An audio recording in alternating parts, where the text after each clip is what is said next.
നമസ്കാരം. വാർത്തകളും വിശേഷങ്ങളുമായി സൗത്ത് വിഷൻ ന്യൂസിലേക്ക് സ്വാഗതം. ഇന്നത്തെ പ്രധാന സംഭവ വികാസങ്ങളിലേക്ക്. പാർക്കിംഗ് ഫീസ് വർധനവിൽ പ്രതിഷേധം. കായംകുളം റെയിൽവേ സ്റ്റേഷനിലേക്ക് ഡിവൈഎഫ്ഐ നടത്തിയ മാർച്ചിൽ സംഘർഷം. 2 ഡിവൈഎഫ്ഐ പ്രവർത്തകർക്ക് പരിക്കേറ്റു. സമരത്തിന് നേരെ പോലീസ് ആക്രമണം നടത്തുകയായിരുന്നുവെന്ന് ഡിവൈഎഫ്ഐ.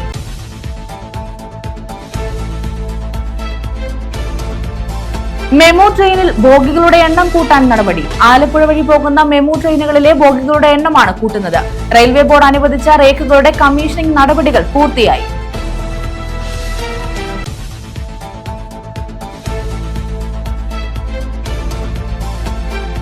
അഞ്ചലിൽ ഗവർണർക്ക് നേരെ പ്രതിഷേധം. ഡിവൈഎഫ്ഐ പ്രവർത്തകർ കരുതൽ തടങ്കലിൽ. ഡിവൈഎഫ്ഐ പ്രവർത്തകരും പോലീസും തമ്മിൽ വാക്കേറ്റം.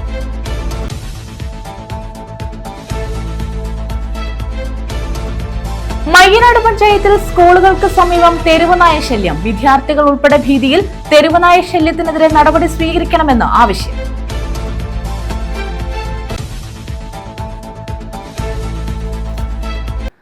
വിശദമായ വാർത്തകളിലേക്ക്. പാർക്കിംഗ് ഫീസ് വർധനവിൽ പ്രതിഷേധിച്ച് റെയിൽവേ സ്റ്റേഷനിലേക്ക് ഡിവൈഎഫ്ഐ നടത്തിയ മാർച്ചിൽ സംഘർഷം. കായംകുളം റെയിൽവേ സ്റ്റേഷനിലേക്ക് നടത്തിയ മാർച്ചിലാണ് സംഘർഷമുണ്ടായത്. 2 ഡിവൈഎഫ്ഐ പ്രവർത്തകർക്ക് പരിക്കേറ്റു. സമരത്തിന് നേരെ പോലീസ് ആക്രമണം നടത്തുകയായിരുന്നെന്ന് ഡിവൈഎഫ്ഐ ആരോപിച്ചു.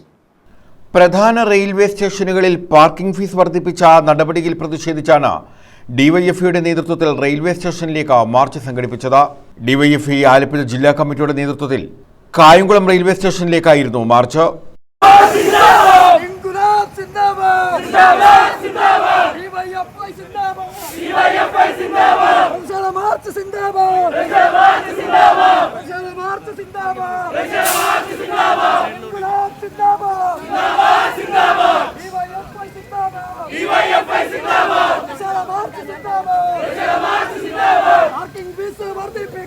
സമരത്തിനു നേരെ പോലീസ് ആക്രമണം നടത്തിയതായി ഡിവൈഎഫ്ഐ ആരോപിച്ചു. സംഘർഷത്തിൽ DYFI Mavelikkara block joint secretary Subhash, Kayamkulam Cheravally മേഖലാ കമ്മിറ്റി അംഗം മുബീന എന്നിവർക്ക് പരിക്കേറ്റു.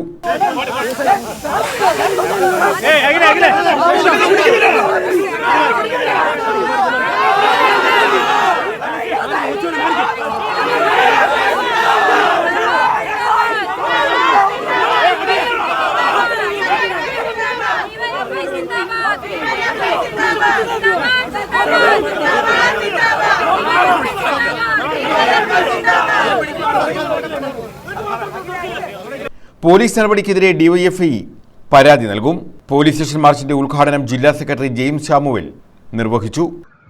കരാർ വ്യവസ്ഥതയിലുള്ള പാർക്കിംഗ് ഫീസ് ക്രമാതീതമായി വർദ്ധിപ്പിക്കാൻ വേണ്ടി തയ്യാറായിരിക്കുകയാണ്. ഇരുചക്ര വാഹനങ്ങൾക്ക് മെയ് 31 വരെയുള്ള പാർക്കിംഗ് ഫീസ് 5 രൂപയായിരുന്നു. അതിപ്പോൾ 20, 30, 60 ആക്കി വർദ്ധിപ്പിച്ചു.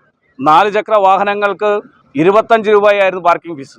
അതിപ്പോൾ 80, 100, 120 ഒക്കെയായി വർദ്ധിപ്പിച്ചു. 3 മണിക്കൂർ കൂടുതൽ 4 ചക്ര വാഹനങ്ങൾ പാർക്ക് ചെയ്യാൻ തയ്യാറായാൽ 600 രൂപ ഫീസ് നൽകണം.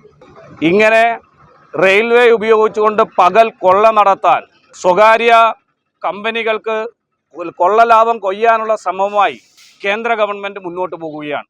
കേന്ദ്ര ഗവൺമെൻറ് ഒരു നിയമപരമായ സാധ്യതയും പരിശോധിക്കാതെയാണ് ഈ പാർക്കിംഗ് ഫീസ് വർദ്ധിപ്പിക്കാൻ വേണ്ടി തീരുമാനിച്ചിട്ടുള്ളത്. നിലവിൽ രാജ്യത്ത് നടപ്പിലാക്കി വരുന്ന പാർക്കിംഗ് ഫീസിൻ്റെ വ്യവസ്ഥിതി തുടർന്നുകൊണ്ടിരിക്കുന്ന ഘട്ടത്തിലാണ്.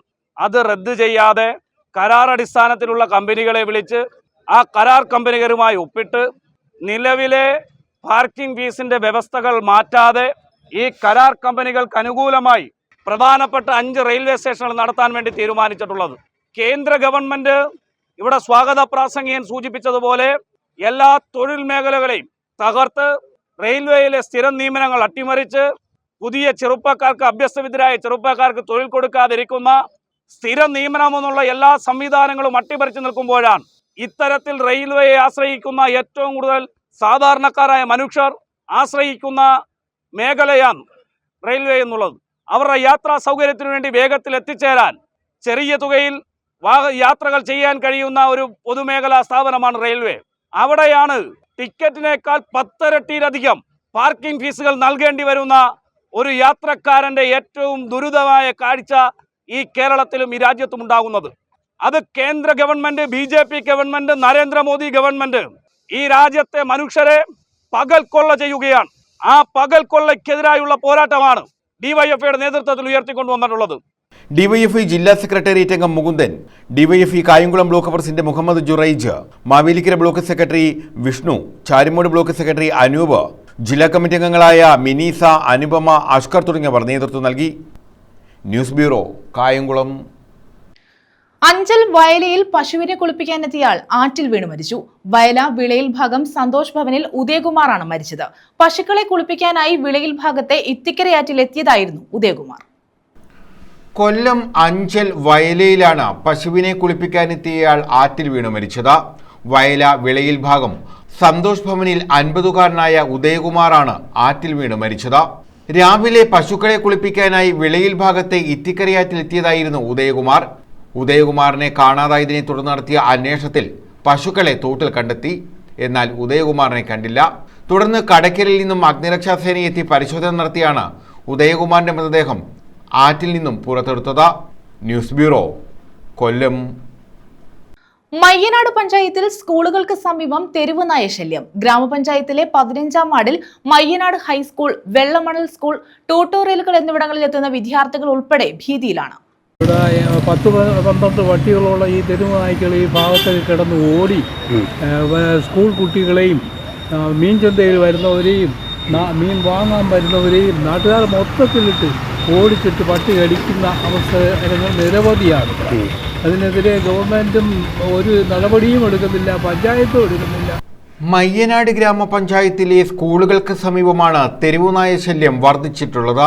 ഗ്രാമപഞ്ചായത്ത് 15-ാം വാർഡിലെ മയ്യനാട് ഹൈസ്കൂൾ, വെള്ളമണൽ സ്കൂൾ എന്നിവിടങ്ങളിലും വിവിധ ട്യൂട്ടോറിയലുകളിലും പഠിക്കാനായി സൈക്കിൾ എത്തുന്ന വിദ്യാർത്ഥികളെയും യാത്രക്കാരെയും നായ്ക്കൾ ഓടിച്ചിട്ട് കടിക്കാൻ ശ്രമിക്കുന്നത് പതിവാണ്. പ്രദേശത്ത് തെരുവുനായ ശല്യം രൂക്ഷമായിട്ടും അധികൃതർ നടപടി സ്വീകരിക്കുന്നില്ലെന്നാണ് നാട്ടുകാരുടെ പരാതി. ഇവിടെ 15-ാം വാർഡാണ് ഇവിടെ.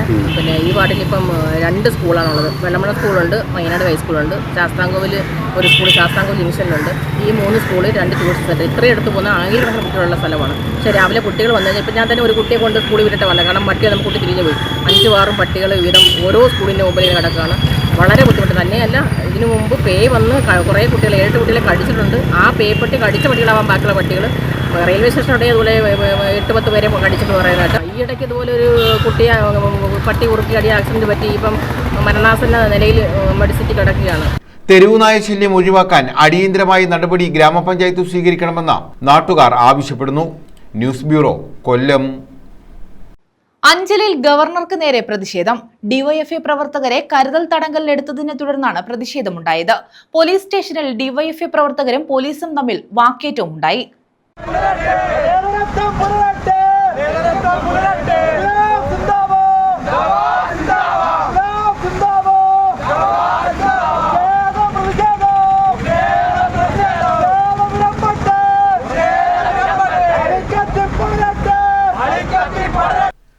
ഗവർണർക്കെതിരെ പ്രതിഷേധത്തിന് സാധ്യതയുണ്ടെന്ന വിവരത്തെ തുടർന്നാണ് ഡിവൈഎഫ്ഐ അഞ്ചൽ ബ്ലോക്ക് സെക്രട്ടറിയും ഏരൂർ പഞ്ചായത്ത് സ്റ്റാൻഡിംഗ് കമ്മിറ്റി ചെയർമാനുമായ ഷൈൻ ബാബു, നസ്ലീം, ബുഹാരി, അക്ഷയ് ഉൾപ്പെടെ 4 പേരെ അഞ്ചൽ SHO ഹരീഷിന്റെ നേതൃത്വത്തിലുള്ള പോലീസ് സംഘം ബൈപ്പാസ് പരിസരത്ത് നിന്ന് കസ്റ്റഡിയിലെടുത്തത്.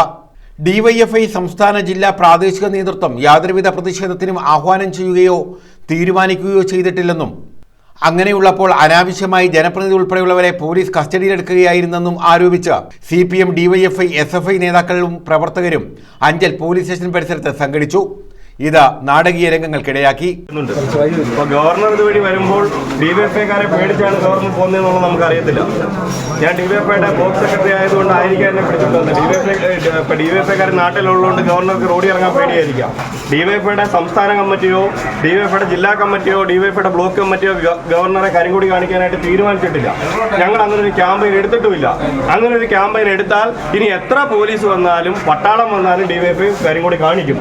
ഞങ്ങളുടെ ഡിവൈഎഫ്ഐയുടെ നേതൃത്വത്തിൽ അങ്ങനെ ഒരു ക്യാമ്പയിനെ കുറിച്ച് ഞങ്ങൾ ആലോചിച്ചിട്ടേ ഇല്ല.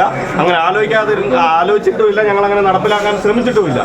എന്നാൽ വെറുതെ നിന്ന് ഞങ്ങളെയാണ് ഈ പോലീസ് പിടിച്ചുകൊണ്ട് അകത്ത് വന്നിട്ടുള്ളത്. നിലവിലെ LDF സർക്കാരിന്റെ നേതൃത്വത്തിലുള്ള നല്ല രീതിയിൽ പോലീസ് ഉദ്യോഗസ്ഥർ നല്ല പ്രവർത്തനങ്ങളും കാര്യങ്ങളും എല്ലാം വൃത്തിയായി ചെയ്യുന്ന സാഹചര്യങ്ങളിൽ ചില ഉദ്യോഗസ്ഥർ ഇതിനെയെല്ലാം നാണം കെടുത്തുന്നതിന്, സർക്കാരിനെ അടക്കം നാണം കെടുത്തുന്നതിന് വേണ്ടിയിട്ടുള്ള ചില നിലപാടുകൾ എടുക്കുന്നുണ്ട്. അത് ശരിയായിട്ടുള്ള നിലപാടല്ല. ഇതുമായി ബന്ധപ്പെട്ടുകൊണ്ട് ഡിവൈഎഫ്ഐ മുമ്പോട്ട് പരാതിയായിട്ട് പോകും എന്നുള്ളതാണ് ഇതുമായി ബന്ധപ്പെട്ടുകൊണ്ട് സൂചിപ്പിക്കാനായിട്ടുള്ളത്. ഇതിനിടെ നേതാക്കളെ കസ്റ്റഡിയിലെടുത്ത നടപടിയിൽ പ്രതിഷേധിച്ച ഒരു സംഘം പ്രവർത്തകർ ഗവർണർ കടന്നുപോകുന്നതിനിടെ അഞ്ചൽ ബൈപ്പാസിൽ പ്രതിഷേധിച്ചു. ഗവർണർ കടന്നുപോയതിന് പിന്നാലെ കസ്റ്റഡിയിലെടുത്ത നേതാക്കളെ വിട്ടയക്കാൻ CI നിർദ്ദേശിച്ചു. എന്നാൽ പുറത്തു പോകില്ലെന്ന് ഷൈൻ ബാബു ഉൾപ്പെടെയുള്ളവർ നിലപാടെടുത്തതോടെ സ്റ്റേഷൻ പരിസരം സംഘർഷഭരിതമായി.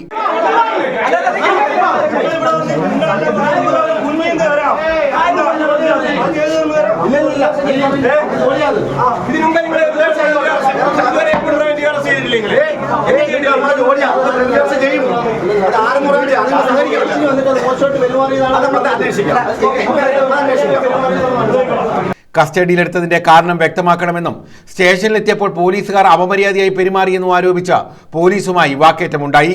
ഇതിനിടെ പുറത്തുനിന്ന പ്രവർത്തകർ സ്റ്റേഷനുള്ളിലേക്ക് തള്ളിക്കയറാനുള്ള ശ്രമം നടത്തിയെങ്കിലും പോലീസ് തടഞ്ഞു.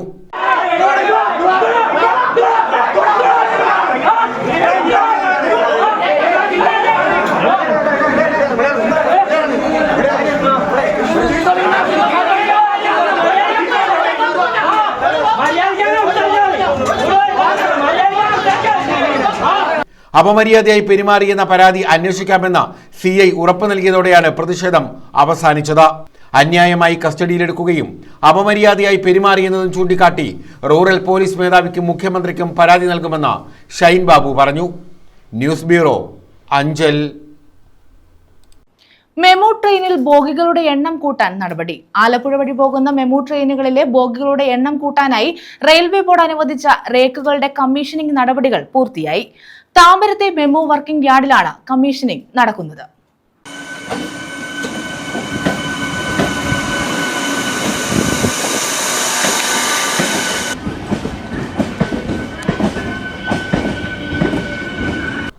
രണ്ടാഴ്ചക്കുള്ളിൽ റേക്കുകൾ തിരുവനന്തപുരം ഡിവിഷനിൽ എത്തിക്കാൻ നടപടികൾ പുരോഗമിക്കുകയാണ്. രാവിലെ 7:25 യാത്രക്കാർ തിങ്ങി നിറഞ്ഞു പോകുന്ന ആലപ്പുഴ എറണാകുളം മെമുവിലുൾപ്പെടെ ഈ പാതയിൽ യാത്രക്കാർ അനുഭവിക്കുന്ന അനിയന്ത്രിതമായ തിരക്കിന് കോച്ച് വർധനയിലൂടെ പരിഹാരമാകുമെന്നാണ് പ്രതീക്ഷ. മെയ് 30-നകം ഇവ തിരുവനന്തപുരം ഡിവിഷന് കൈമാറുമെന്നായിരുന്നു റെയിൽവേ ബോർഡ് ചെയർമാൻ നേരത്തെ അറിയിച്ചിരുന്നത്. എന്നാൽ റേക്കുകൾ എത്താൻ വൈകുകയായിരുന്നു. തീരദേശപാതയായ ആലപ്പുഴ വഴി പോകുന്ന 3 മെമു ട്രെയിനുകളിൽ 4 കോച്ചുകൾ വീതം ഉൾപ്പെടുത്താനാണ് തീരുമാനിച്ചിട്ടുള്ളത്. പുതിയ റേക്കുകൾ എത്തുന്നതോടെ മെമു ട്രെയിനുകളിലെ കോച്ചുകളുടെ എണ്ണം 12-ൽ നിന്ന് 16 മാറും. News bureau, Karunagappally. പുനലൂർ ശ്രീരാമവർമ്മപുരം മാർക്കറ്റിലെ മാലിന്യ നിക്ഷേപത്തിന് പരിഹാരം കാണാതെ അധികൃതർ. മാർക്കറ്റ് നവീകരണ പ്രവർത്തനങ്ങൾ തടഞ്ഞ് സമീപവാസികൾ.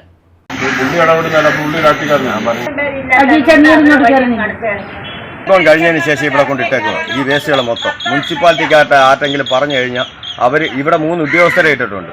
അവർ ബാക്കിയുള്ള വേസ്റ്റുകൾ കൊണ്ട് ഇവിടെ ഇടുന്നത്. ഇവിടെ ഓരോ വീടുകളിൽ എത്ര രോഗികളുണ്ടെന്നറിയാം. ഞങ്ങളെല്ലാം ഇവിടെ താമസം മാറിപ്പോയി ഈ വാടക കാരണം. പുനലൂർ ശ്രീരാമവർമ്മപുരം മാർക്കറ്റ് നവീകരണത്തിന്റെ ഭാഗമായി മാർക്കറ്റിനുള്ളിലെ പഴയ കെട്ടിടങ്ങൾ പൊളിച്ചു നീക്കാനെത്തിയ ഉദ്യോഗസ്ഥരെയും JCBയെയും തടഞ്ഞ് സമീപവാസികൾ. ആശുപത്രിയിൽ പോയിട്ട് വന്ന് കിടക്കുക. കൊതുതിരി കത്തിച്ച് വെച്ചിട്ട് വാട പോകുന്നില്ല. അത്ര സ്മെല്ലാ പെരക്കത്തെടുക്കറിയും നോക്ക്. ഞങ്ങൾ അറിയുന്ന പിള്ളേരെ എല്ലാം വിളിക്കാൻ പറ്റും. വേറെ ആരെയും വിളിക്കാൻ വെക്കോ? കഥ കറന്ന് നടക്കോ? ഒന്ന് കയറി നോക്ക്. കടയിൽ നിന്ന് കൊണ്ടിരുന്ന് തട്ടുന്നുണ്ടപ്പോൾ ഞാൻ ചോദിച്ചു എന്തിനാ ഇവിടെ തട്ടുന്നേന്ന്. ആ ചോദിച്ച പറയാം എവിടെ തട്ടണോ, എന്റെ വീട്ടിൽ തട്ടണോ എന്ന് ചോദിച്ചതാ. വർഷങ്ങളായി കുന്നുകൂടിയിരിക്കുന്ന മാലിന്യം നീക്കം ചെയ്താൽ മാത്രമേ കെട്ടിടം പൊളിക്കാൻ അനുവദിക്കൂ എന്നാണ് സമീപവാസികൾ പറയുന്നത്. മാർക്കറ്റിൽ നിന്നുള്ള മാലിന്യങ്ങൾ സമീപത്തെ ജനവാസ മേഖലയിൽ നിക്ഷേപിക്കാൻ തുടങ്ങിയിട്ട് നാളുകളേറെയായി. ദുർഗന്ധവും കൊതുക് ശല്യവും രൂക്ഷമായി പകർച്ചവ്യാധിയുടെ ഭീതിയിലാണ് സമീപവാസികൾ കഴിഞ്ഞുവരുന്നത്. ഇതിനൊരു പരിഹാരം കാണാതെ കെട്ടിടങ്ങൾ പൊളിച്ചു നീക്കിയാൽ മാർക്കറ്റിൽ നിന്നുള്ള മാലിന്യങ്ങൾ സമീപത്തെ വീടിന്റെ പരിസരങ്ങളിൽ കുന്നുകൂടാൻ സാധ്യത കൂടുതലാണ്. മാലിന്യം നീക്കം ചെയ്യണമെന്നാവശ്യപ്പെട്ട് അധികൃതരെ പലതവണ സമീപിച്ചെങ്കിലും ഇതുവരെയും ഫലം കണ്ടിട്ടുമില്ല. നമ്മുടെ ഇവിടുത്തെ കൗൺസിലിൻ്റെ അടുത്ത് ഒരു 100 പ്രാവശ്യം വഴിയുടെ കാര്യമാണെങ്കിലും മതിലിൻ്റെ കാര്യമാണെങ്കിലും വേസ്റ്റിൻ്റെ കാര്യമാണെങ്കിലും എല്ലാ കാര്യവും ചെന്ന് പറയും. പക്ഷെ നമുക്കിവിടെ ഒരു കൗൺസിലറുടെ ആക്റ്റീവ് ആയിട്ടുള്ള പ്രവർത്തനം ഇവിടെ ഇല്ല. ഇവിടെ ഇപ്പോൾ പറയുകയാണെങ്കിൽ കുഞ്ഞുങ്ങളുണ്ട്, വയസ്സായവരുണ്ട്, ഹാർട്ട് പേഷ്യൻസ് ഉണ്ട്, അതിൽ നമ്മളെല്ലാവരും ഉണ്ട്. നിങ്ങളുടെ ആരുടെങ്കിലും വീടിൻ്റെ അടുത്ത് ഇങ്ങനെ വേസ്റ്റ് ഇടുന്ന അതിൻ്റെ അടുത്ത് നമ്മൾ എങ്ങനെ താമസിക്കും? അപ്പം ഞങ്ങളിവിടെ താമസിക്കാൻ അത്രയും ബുദ്ധിമുട്ടാണ്. നമ്മൾ രാവിലെ എഴുന്നേൽക്കുമ്പോൾ രാത്രി വരെ ഇതിനകത്ത് ഇങ്ങനെ ശ്വാസം പിടിച്ചിട്ടാണ് നിൽക്കുന്നത്. അത്രയ്ക്കും സ്മെല്ലും ഈച്ചയും, രാത്രിയാകുമ്പോൾ എലിയുടെ ശല്യം, പാമ്പ്, അങ്ങനെ ഇവിടെ ജീവിക്കാൻ പറ്റാത്തൊരവസ്ഥയാണ് ഇവിടെ ഉള്ളത്. News bureau, Punalur. പോലീസും ഡാൻസ് ഓഫ് ടീമും ചേർന്ന് 3.5 കിലോ കഞ്ചാവ് പിടികൂടി. സംഭവത്തിൽ 2 പേരെ അറസ്റ്റ് ചെയ്തു. കൊട്ടിയം ഹോളി ക്രോസ് ആശുപത്രിക്ക് സമീപത്തെ വാടക വീട്ടിൽ നിന്നുമാണ് കഞ്ചാവ് പിടികൂടിയത്. കൊട്ടിയം സ്വദേശികളായ അഭിനവ്, ചിന്തു എന്നിവരെയാണ് പോലീസ് അറസ്റ്റ് ചെയ്തത്. ചാത്തന്നൂർ ACP അലക്സാണ്ടർ തങ്കച്ചന് ലഭിച്ച രഹസ്യവിവരത്തെ തുടർന്നാണ് കഴിഞ്ഞ ദിവസം രാത്രി കൊട്ടിയം ഹോളി ക്രോസിന് സമീപത്തെ വാടക വീട്ടിൽ പരിശോധന നടത്തിയത്. ഇവിടെ നിന്ന് 3.5 കിലോ കഞ്ചാവും ത്രാസും 40,000 രൂപയും കണ്ടെത്തി. കൊട്ടിയം കൊട്ടുംപുറം വാഴവിള വീട്ടിൽ 24-കാരനായ അഭിനവ്, കൊട്ടുംപുറം തടത്തിൽ വീട്ടിൽ 24-കാരനായ ചിന്തു എന്നിവരെയാണ് കഞ്ചാവുമായി അറസ്റ്റ് ചെയ്തത്. 2 ദിവസം മുമ്പ് ഒഡീഷയിൽ നിന്നും കഞ്ചാവും ലഹരി വസ്തുക്കളും കടത്തുന്ന ഒരു സ്ത്രീ ഉൾപ്പെടെയുള്ള 7-അംഗ സംഘത്തെ പോലീസും ഡാൻസ് ഓഫ് ടീമും അറസ്റ്റ് ചെയ്തിരുന്നു. ഇവരുടെ കൂട്ടാളികളെ നിരീക്ഷിച്ച് വരികയുമായിരുന്നു. ഇതേ തുടർന്നാണ് കഴിഞ്ഞ ദിവസം രഹസ്യ വിവരം ലഭിച്ചത്. ഇനിയും ഇതിലെ കണ്ണികളെ കിട്ടാനുണ്ടെന്നും ഇവർക്കായുള്ള തിരച്ചിൽ ആരംഭിച്ചിട്ടുണ്ടെന്നും കൊട്ടിയം SI നിതിൻ നാളൻ പറഞ്ഞു. കൊട്ടിയം കുട്ടുംപുറത്ത് നിന്ന് ഇന്നലെ 3.5 കിലോഗ്രാം കഞ്ചാവുമായി 2 പേർ കൊട്ടിയം പോലീസിന്റെ പിടിയിലായി. കൊട്ടിയം കുട്ടുംപുറം സ്വദേശികളായ ചിന്തു സുന്ദരേശൻ, അഭിനവ് എന്നിവരാണ് ഇന്നലെ പിടിയിലായിട്ടുള്ളത്. കൊട്ടിയം ഹോളി ക്രോസ് റോഡിൽ നിന്ന് 2 ദിവസം മുമ്പേ ഒറീസയിൽ നിന്നും കഞ്ചാവ് കടത്തിക്കൊണ്ടുവരുന്ന ഒരു 7-അംഗ സംഘത്തെ പോലീസ് പിടികൂടിയിരുന്നു. ആ സംഘത്തിലെ പ്രധാന കണ്ണികളാണ് ഇവർ. ഇതിലെ മറ്റ് അംഗങ്ങൾക്ക് വേണ്ടിയിട്ടുള്ള അന്വേഷണം നടന്നുകൊണ്ടിരിക്കുകയാണ്. കൊട്ടിയത്ത് രാസലഹരിയും കഞ്ചാവും എത്തിക്കുന്നവരെയും വിൽപ്പന നടത്തുന്നവരെയും അറസ്റ്റ് ചെയ്യുക എന്ന ലക്ഷ്യത്തോടെയാണ് പോലീസ് മുന്നോട്ട് പോകുന്നത്. ACP Alexander Thankachan, Kottiyam SI Nithin Nalan, SIമാരായ വിനുരാജ്, ജോയി, CPOമാരായ Shambhu, Shameer, DANSAF team അംഗങ്ങൾ എന്നിവരാണ് പരിശോധനയിൽ പങ്കെടുത്തത്. News bureau, Kollam. High mast light അണഞ്ഞിട്ട് മാസങ്ങളേറെയായി. ഇരുട്ടിൽ തപ്പി ചീരങ്കാവ് ജംഗ്ഷൻ. രാത്രികാലങ്ങളിൽ കൂരിരുട്ടിൽ വലയുകയാണ് യാത്രക്കാർ. പരാതി പറഞ്ഞിട്ടും അധികൃതരുടെ ഭാഗത്തു നിന്നും യാതൊരു നടപടിയും ഉണ്ടായിട്ടില്ലെന്ന് വ്യാപാരികളും ഓട്ടോറിക്ഷ തൊഴിലാളികളും പറയുന്നു. ചീരങ്കാവിലൊരു ഹൈമാസ് ലൈറ്റ് ഉണ്ട്. ഈ അടുത്ത സമയത്ത് നമ്മുടെ വിമർശനങ്ങൾ കൊണ്ട് അത് ശരിയാക്കിയതാണ്. അപ്പോൾ അതിനകത്ത് തൊട്ട വഴിക്ക് കറണ്ട് അടിച്ചെന്നും പറഞ്ഞ് അത് ഇലക്ട്രിസിറ്റിക്കാർ വന്ന് കണക്ഷൻ കട്ട് ചെയ്തതാണ്. കട്ട് ചെയ്തതിന് ശേഷം ഇന്നേ വരെ അത് കത്തിയിട്ടില്ല. എന്നാൽ കട്ട് ചെയ്ത് അത് ശരിയാക്കിയിട്ടില്ല. ശരിയാക്കാതിപ്പോൾ ഇവിടെ മൊത്തത്തിൽ ഇരുട്ട് ബാധിച്ച് കിടക്കുകയാണ്. പൊരിക്കൽ, മാറനാട് ഭാഗത്തു നിന്നും കൊല്ലം, കൊട്ടാരക്കര ഭാഗങ്ങളിലേക്ക് യാത്ര ചെയ്യേണ്ടി വരുന്നവരും തിരികെ പോകേണ്ടവരും പ്രധാനമായി ആശ്രയിക്കുന്ന ജംഗ്ഷനാണ് ചീരങ്കാവ്. എഴുകോൺ ആശുപത്രിയിലേക്ക് പോകുന്ന രോഗികളും ഏറ്റവും കൂടുതൽ ആശ്രയിക്കുന്ന സ്ഥലമാണിത്. രാവിലെയും രാത്രികാലങ്ങളിലും ബസ് കാത്തു നിൽക്കുന്നവരും യാത്ര കഴിഞ്ഞ് ബസ്സിൽ വന്നിറങ്ങുന്ന സ്ത്രീകളും വിദ്യാർത്ഥികളുമാണ് ഇരുട്ടുമൂലം ഏറെ ബുദ്ധിമുട്ട് അനുഭവിക്കുന്നത്. ഇരുട്ടിന്റെ മറവിൽ സാമൂഹ്യവിരുദ്ധ പ്രവർത്തനങ്ങളും ഇവിടെ നടക്കുന്നതായി നാട്ടുകാർ പറയുന്നു. അവർ കട്ട് ചെയ്ത സമയം ശരി, എന്നാൽ അത് ശരിയാക്കേണ്ടത് എൻ്റെ ലൈന ഇവിടെ ഷോട്ടെന്ന് വെച്ച് കഴിഞ്ഞാൽ കണ്ട് ശരിയാക്കണത്. ഇവിടുന്ന് പറഞ്ഞു കഴിഞ്ഞാൽ ഇപ്പം ഭയങ്കര ഇരുട്ടാണ്. രാവിലെ 4 മണിക്ക് NS-ൽ മെഡിസിറ്റിയിലൊക്കെ പോലെ നേഴ്സുമാർ അവരൊക്കെ ജോലിക്കാർ ഡൽഹിയിൽ പറയുന്ന ജോലിക്കാരുണ്ട്. നേഴ്സുമാർ രാവിലെ വന്ന് ആ ഇരുട്ടത്താണ് വന്ന് നിൽക്കുന്നത്. ആരെങ്കിലും മാല പിടിച്ചുകൊണ്ട് പോയി ബാഗ് പിടിച്ചുകൊണ്ട് വെച്ചത് നമുക്കൊന്നും ഓടി അടുക്കാൻ പോലും പറ്റില്ല. എങ്ങോട്ട് പോകുന്ന അറിയത്തില്ല. ആളുടെ മുഖം പോലും കാണാൻ പറ്റത്തില്ല. എന്തെല്ലാം പ്രശ്നം ഉണ്ടായിട്ട് വന്നിട്ട് പിന്നെ നോക്കിയിട്ട് കാര്യം പ്രശ്നങ്ങളൊക്കെ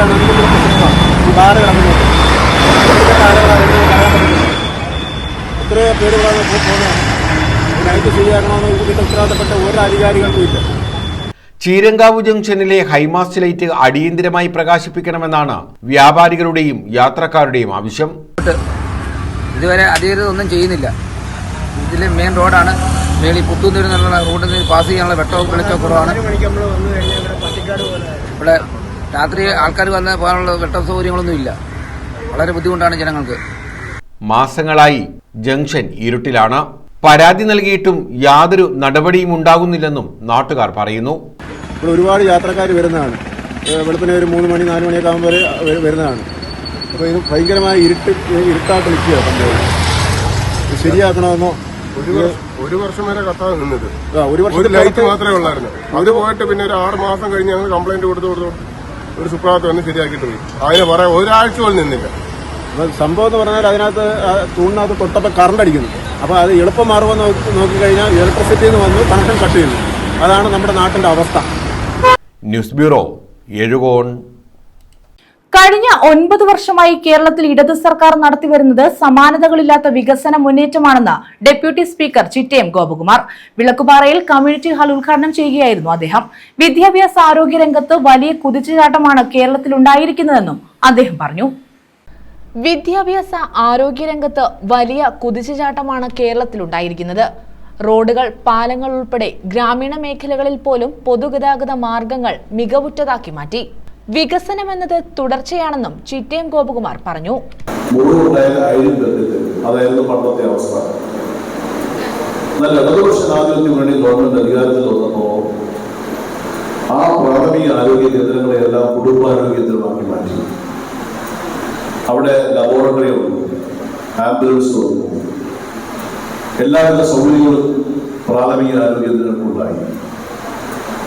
കമ്മ്യൂണിറ്റി ഹെൽത്ത് സെന്ററും ബ്ലോക്ക് തല കുടുംബാരോഗ്യ കേന്ദ്രമായി മാറി. താലൂക്ക് ആശുപത്രിയിൽ dialysis unit, CT scan, digital X-ray എല്ലാ സംവിധാനങ്ങളുമായി. ജനറൽ ആശുപത്രി MRI സ്കാൻ, കാത്തിലാണ് കാർഡിയോളജിയുമായി ബന്ധപ്പെട്ട അസുഖം വന്നാൽ അവർക്ക് മെച്ചപ്പെട്ട ചികിത്സ ലഭിക്കുന്നതിനും ആൻജിയോപ്ലാസ്റ്റി നടത്തുന്നതിനും വേണ്ടിയുള്ള കാത്തിലാണ്. വിളക്കുപാറയിൽ പുതുതായി നിർമ്മിച്ച കമ്മ്യൂണിറ്റി ഹാൾ ഉദ്ഘാടനം ചെയ്ത് സംസാരിക്കുകയായിരുന്നു അദ്ദേഹം. PS സുബാൽ MLA അധ്യക്ഷത വഹിച്ചു. പലപ്പോഴും നമ്മളൊരു മീറ്റിംഗ് അല്ലെങ്കിൽ ഒരു പരിപാടി സംഘടിപ്പിക്കുന്നത് നമ്മുടെ ഈ ഗ്രൗണ്ടിൽ വെച്ചാണ്. ഒരു മഴയോ അല്ലെങ്കിൽ മറ്റ് പ്രതികൂലമായിട്ടുള്ള കാലാവസ്ഥയോ ആണെങ്കിൽ തീരുമാനിച്ച പരിപാടി അതേ നിലയിൽ സംഘടിപ്പിക്കുവാൻ കഴിയുന്ന അവസ്ഥയുണ്ടായി. അത്തരമൊരു സാഹചര്യം പരിഗണിച്ചുകൊണ്ടാണ് നമ്മുടെ ഈ പ്രദേശത്തെ ജനങ്ങൾക്ക് വേണ്ടി ചടങ്ങുകൾ സംഘടിപ്പിക്കുവാൻ, അത് പൊതു ചടങ്ങാണെങ്കിലും സ്വകാര്യ ചടങ്ങാണെങ്കിലും ഒരു കമ്മ്യൂണിറ്റി ഹാൾ നിർമ്മിക്കണമെന്നുള്ള ആവശ്യം ഉയർന്നു വന്നു. ഏരൂർ ഗ്രാമപഞ്ചായത്ത് സമിതി അത് ഗൗരവമായി പരിഗണിക്കുകയും അതിനാവശ്യമായിട്ടുള്ള ഫണ്ട് അനുവദിച്ചുകൊണ്ട് നിർമ്മാണ പ്രവർത്തനങ്ങൾ ആരംഭിച്ച് വളരെ വേഗത്തിൽ പൂർത്തീകരിച്ച് ഇന്ന് ഔപചാരികമായിട്ടുള്ള ഉദ്ഘാടനമാണ് ബഹുമാന്യനായിട്ടുള്ള ഡെപ്യൂട്ടി സ്പീക്കർ നിർവഹിച്ചത്. Block panchayat president Omana Murali, grama panchayat president G Ajith, vice president V Raji, സ്ഥിരം സമിതി അധ്യക്ഷന്മാരായ ഷൈൻ ബാബു, ഡോൺ വി രാജ്, കശുവണ്ടി വികസന കോർപ്പറേഷൻ ചെയർമാൻ S ജയമോഹൻ, മുൻ ഗ്രാമപഞ്ചായത്ത് പ്രസിഡന്റ് T അജയൻ തുടങ്ങിയവർ പങ്കെടുത്തു. ജില്ലാ, ബ്ലോക്ക്, ഗ്രാമപഞ്ചായത്തുകൾ സംയുക്തമായി അനുവദിച്ച 60 ലക്ഷം രൂപ ചെലവഴിച്ചാണ് കമ്മ്യൂണിറ്റി ഹാൾ നിർമ്മിച്ചത്. News bureau, Punalur. പ്രധാന വാർത്തകൾ വീണ്ടും. പാർക്കിംഗ് ഫീസ് വർധനവിൽ പ്രതിഷേധം. കായംകുളം റെയിൽവേ സ്റ്റേഷനിലേക്ക് ഡിവൈഎഫ്ഐ നടത്തിയ മാർച്ചിൽ സംഘർഷം. 2 ഡിവൈഎഫ്ഐ പ്രവർത്തകർക്ക് പരിക്കേറ്റു. സമരത്തിന് നേരെ പോലീസ് ആക്രമണം നടത്തുകയായിരുന്നുവെന്ന് ഡിവൈഎഫ്ഐ.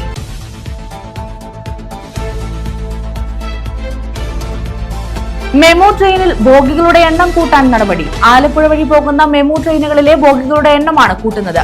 റെയിൽവേ ബോർഡ് അനുവദിച്ച രേഖകളുടെ കമ്മീഷനിംഗ് നടപടികൾ പൂർത്തിയായി.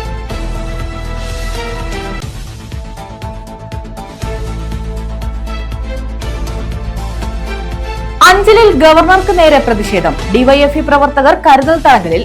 ഡിവൈഎഫ്ഐ പ്രവർത്തകരും പോലീസും തമ്മിൽ വാക്കേറ്റം.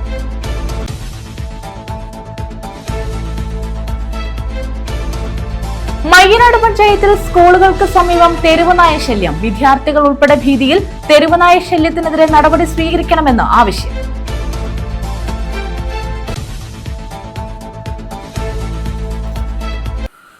ഈ വാർത്താ ബുള്ളറ്റിൻ പൂർണ്ണമാകുന്നു. നമസ്കാരം.